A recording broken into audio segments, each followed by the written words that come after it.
Brothers and sisters, good morning. Good afternoon.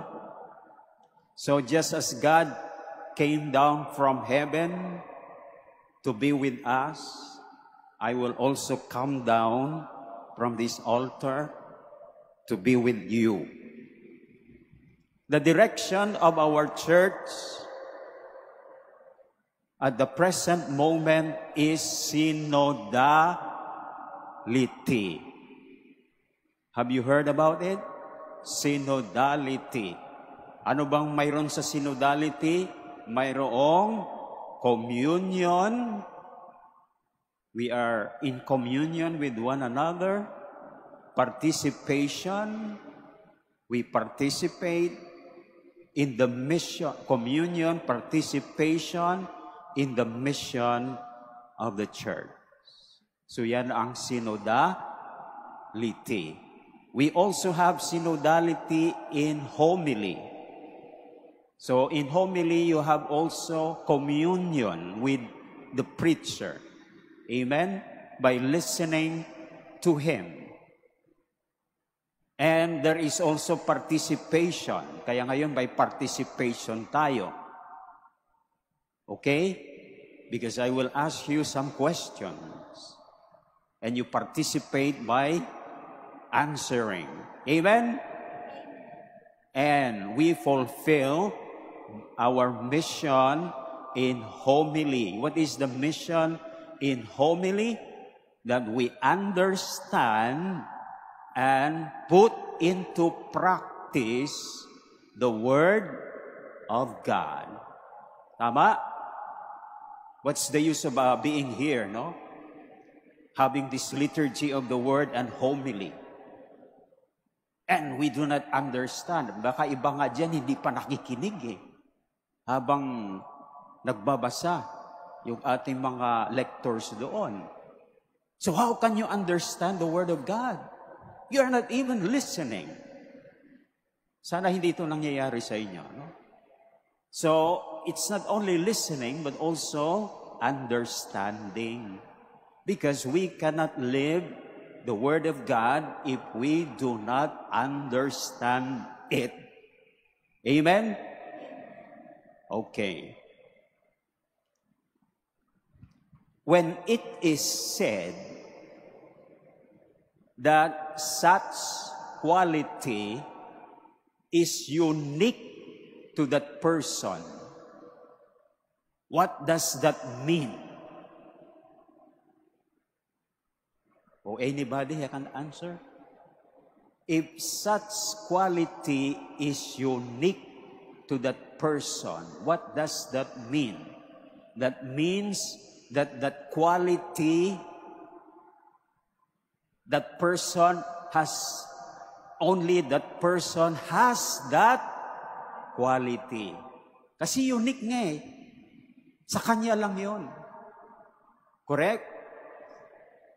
If such privilege is unique to that person, that means only that person has that privilege.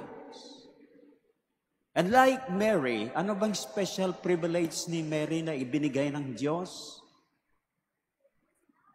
Chosen as a mother. Aside from that, the very basic, she had immaculate conception. Correct? That is her unique privilege of being immaculately conceived. Ibig sabihin, he was conceived without. She was free of original sin from the first moment of her conception. Okay? So, that is her unique privilege. And we are having this novena and later on solemnity because we are emulating her. We want to to imitate her. Correct? Pero parang may problema eh. Kasi if Immaculate Conception is unique to the Blessed Virgin Mary, we cannot be having that privilege that she has. We are not all of us here we're not conceived, no? Without original sin. O baka mayroon dito na conceived without original sin. Mayroon ba? Taas ang kamay. Wala. So, why are we having this novena to emulate when we cannot even emulate her? Because that privilege is only for her. Ano? Natahimik na kayo, nagulat na kayo. No? Conceived without original sin. Eh, hindi naman tayo conceived. At bakit mag-imitate pa tayo? Iko-conceive pa ba tayo uli? Hindi na. Pero there is another way connected to the Immaculate Conception that we can imitate from the Blessed Virgin Mary. If Blessed Virgin Mary was conceived without original sin and she lived without sin. Correct? So we cannot imitate her being free from conceived without original sin, but we can imitate her by living without sin. Amen? Mahina eh. Amen ba? So that is what we should do, no? To try as much as possible to live without sin. And that is also the call of our baptism. Correct?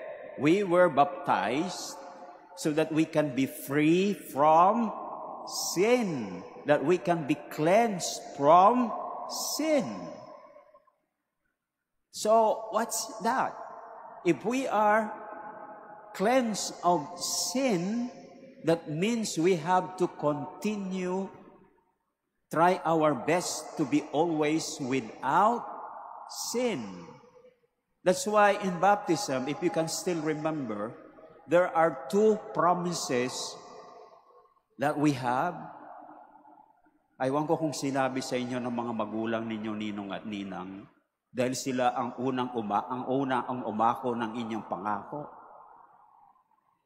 Ito yung pangako natin para kapag sinunod natin, we will continue to be free from sin. O ano yung dalawang pangako? Our two baptismal promises. Ito yung ginagawa natin. We renew our baptismal promises. Kailan? Alin? Every Sunday. Kayo, sister? Very good. Every Easter Sunday. To remind us to continue living without sin. So what are these two?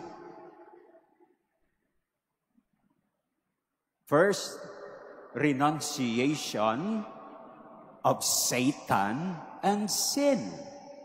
If you renounce Satan and sin, will you be living without sin?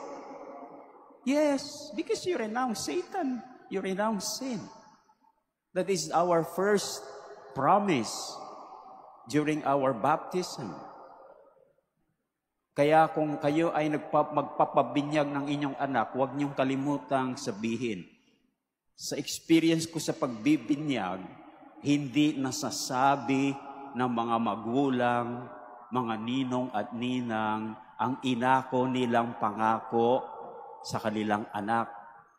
Hindi nila sinabi. Dapat sabihin niyo. Hindi po ba? Inako niya eh. O kailan sasabihin, sa first confession communion siguro, i-remind during confirmation. Di po ba? And second, aside from renouncing sin and Satan, we promise to profess our faith. Ibig sabihin, to live our faith. And if we do that, of course, we will be living without sin. Amen? Now, the readings for today also show us how to live without or free from sin. Our first reading is taken from where? From what book? From the book of Prophet Isaiah. So, how does it show us to be free or to live without sin? It says in the first reading from the book of the prophet Isaiah, by going to the house of God, where God will instruct us in His ways, so that we may walk in His path. Nakuha nyo? So, i-instructan tayo about the ways of God.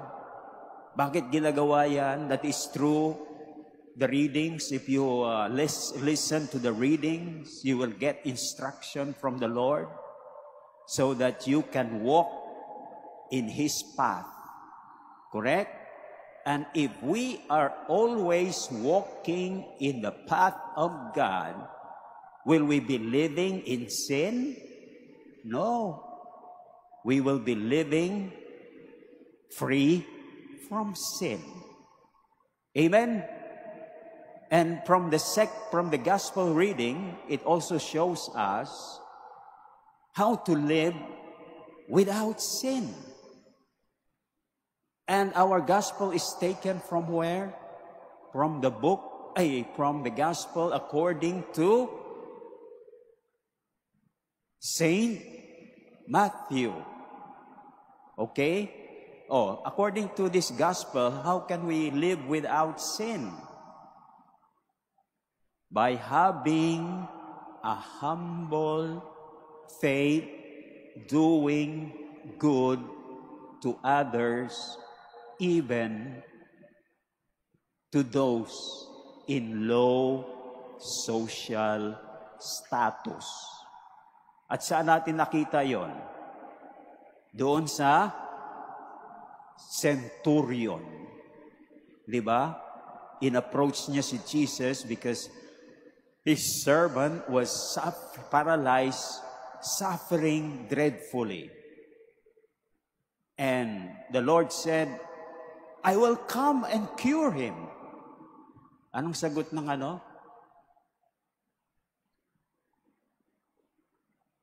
humble faith, doing good, even to those in low social status. Faith, saan natin makita doon sa sinabi niya? Just say the word. Sabi niya kay Lord. Just say the word. That means, I have full trust in you.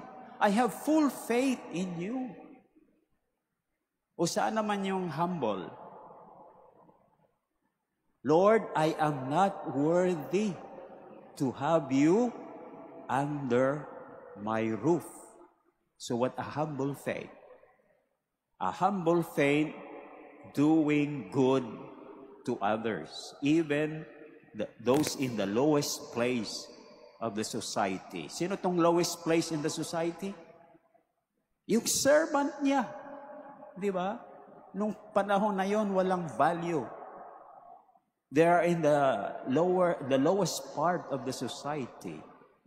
But you know, even if he was a centurion, he still cared for his servant. Always a faith that is doing good to others. And if we have that faith, always doing good to others, will we be living with sin? No. We will be living free from sin because you are always doing what is good. So my brothers and sisters, First, what shall we do? Reject Satan and sin. Second, profess our faith. That means live our faith. Our faith should be our profession. And we go up to the house of God, which you are now doing, in order to be instructed in His ways, so that we can walk in His path. And last, we strive to have a humble faith, doing good to others, even in the lowest place in the society. And if we do those four, we will be living without sin, imitating our Blessed Virgin Mary. And at the same time, we are preparing for the second coming of the Lord. Amen.